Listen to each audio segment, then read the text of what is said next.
In the late afternoons of Victorian England, the world seemed to soften.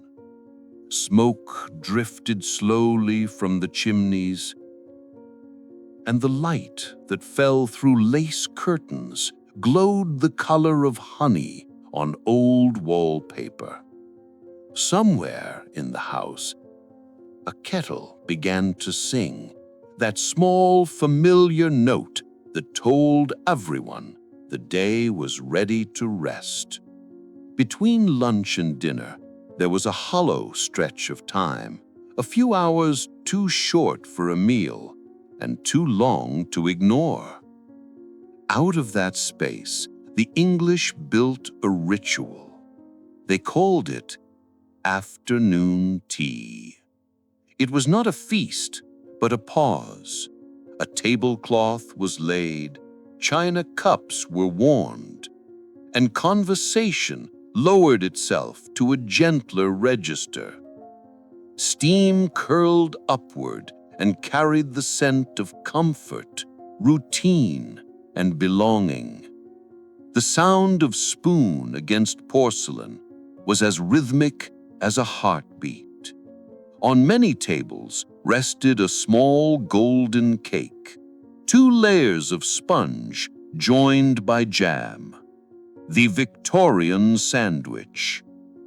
In 1861, Isabella Beeton wrote its recipe in her Book of Household Management. 4 eggs, their weight in sugar, butter, and flour.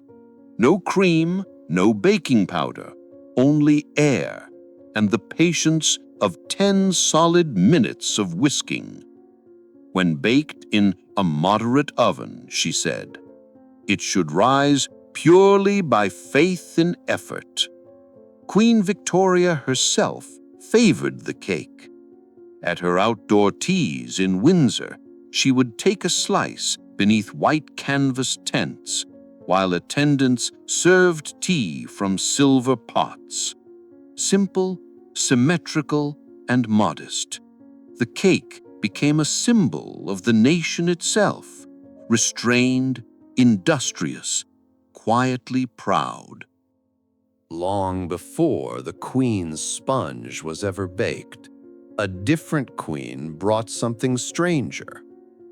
In 1662, Catherine of Braganza of Portugal sailed to England to marry King Charles II. Among the jewels and silks in her dowry was a small chest of dried leaves from China, cha, tea. At first, it was sorcery. Only the nobility could afford it. It was weighed on scales, locked in carved caddies, guarded as if it were treasure. A single pound could cost the wages of a servant for a year. Tea was poured in cups thin as eggshells, and those who drank it believed they were tasting the world beyond their shores. Cothés praised it, pamphlets swore it, strengtheneth the inward parts and soothed the stomach. The English, ever practical, added milk to temper the heat and sugar to sweeten the medicine. Each sip was a collision of continents, leaves from China, milk from English cows, and sugar born of Caribbean cane. By 1717, a man named Thomas Twining opened the Golden Lion in London's Devonshire Court. There, for the first time, ladies could drink tea publicly beside men. The idea was quietly revolutionary. Carriages lined the street, and the ritual of tea slipped from palace to city. Throughout the 18th century, the habit spread like perfume. Imports grew as the East India Company expanded. Merchants became wealthy. Workers along the docks learned the smell of far-off lands. By the 1770s, tea had become a symbol of empire itself, of power contained in porcelain. For the working poor, it offered dignity. Boiled water was safer than ale. A pot of tea meant warmth and rest. In cottages across Britain, families ended their day with bread, butter, and a shared mug of strong, dark brew. They called it high tea, not high for luxury, but for the height of the table. The family gathered upright at the close of labor. Across classes, the same sound filled the air, the hiss of a kettle, the slow pour, and the sigh that followed. By the 1840s, the leaf was no longer rare, but the pause was still unclaimed. It was then that Anna Russell, the 7th Duchess of Bedford, felt an inconvenient emptiness between meals. Breakfast was hearty, luncheon light, and dinner unfashionably late. Around 4 o'clock, she felt what she called a sinking feeling.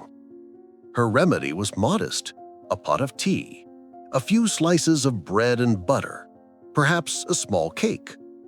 At first, she took it alone, then quietly began inviting friends.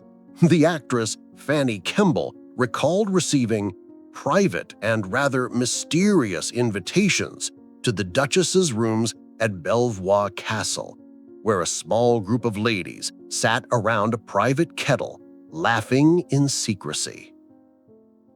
Those whispers became fashion. Anna Russell was a friend to Queen Victoria, and imitation at court was the sincerest form of ambition. Soon, every drawing room in London claimed its own version of the ritual. What began as hunger became habit. What began as indulgence became grace. The Victoria sandwich crowned the tray, the Duchess's quiet rebellion now a national custom. It was more than refreshment. It was rhythm, balance, and control, a genteel answer to the age of industry. By the 1870s, the ritual had flowered. Drawing rooms were redesigned for this new performance of civility. Windows faced west to catch the last of the light. Tea tables stood low, set with china painted in ivy and gold.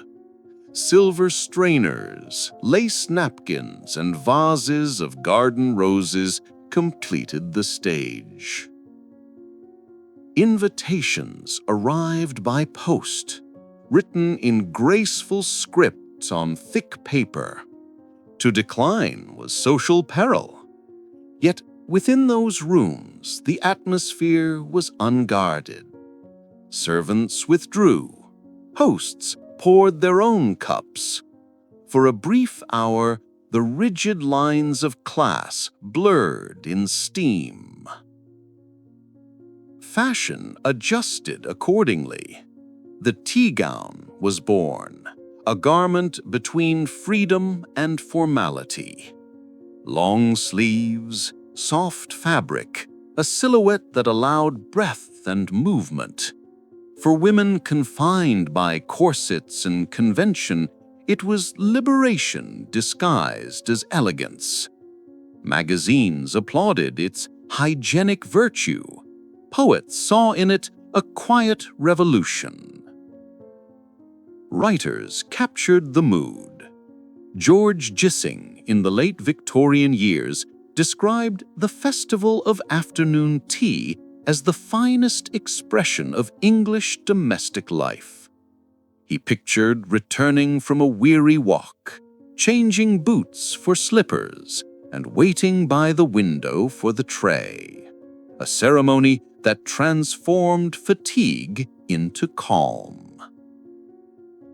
By then, the empire itself was steeped in the drink. Ships carried tea from Assam and Ceylon, sugar from the West Indies, porcelain from Jingdezhen. Each cup contained half the world, yet the moment remained small, private, and human. Even in colonies abroad, Calcutta, Sydney, Cape Town, the same hour arrived, and kettles sang the same note as they did in London. Then came the century that refused to slow down. Machines measured time in minutes, and factories stole the daylight.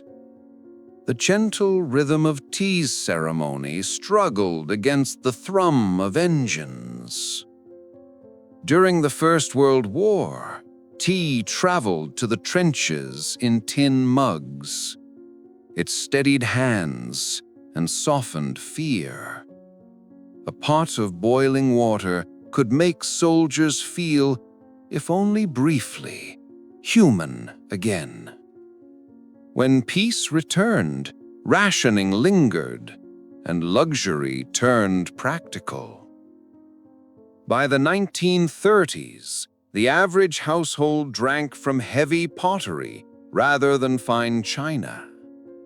Tea bags replaced loose leaves, and the Victoria sandwich, once handmade, was sold sliced in shops, wrapped in waxed paper. Factories baked thousands a day. England had mechanized its comfort. Yet habit endured.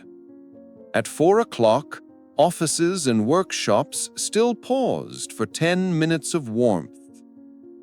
Even during the Blitz, Londoners queued for tea under falling bombs. Steam rose from cracked kettles while sirens wailed overhead. In that contrast, chaos and calm, the essence of the ritual survived. After the war, Britain rebuilt and looked backward for reassurance. Hotels in London revived the traditional afternoon tea for travelers hungry for nostalgia. Tiered trays, cucumber sandwiches, china with faded gold rims, the theater of manners reborn. Tourists found comfort in the illusion that time could still stand politely still. By the 1950s, advertisements showed smiling families gathered around bright enameled teapots. They said, "Take a break, the British way."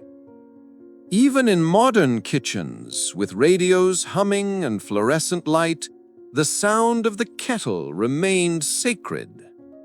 Listen closely, and you can still hear it. Water beginning to simmer, the faint click of a gas burner, the hush that follows the first pour. For 3 centuries, that sound has meant rest, civility, and home. Every culture measures time in its own way, some by prayer, some by harvest, some by the turning of the stars. Britain once measured it by the steam rising from a cup. Afternoon tea was never about appetite.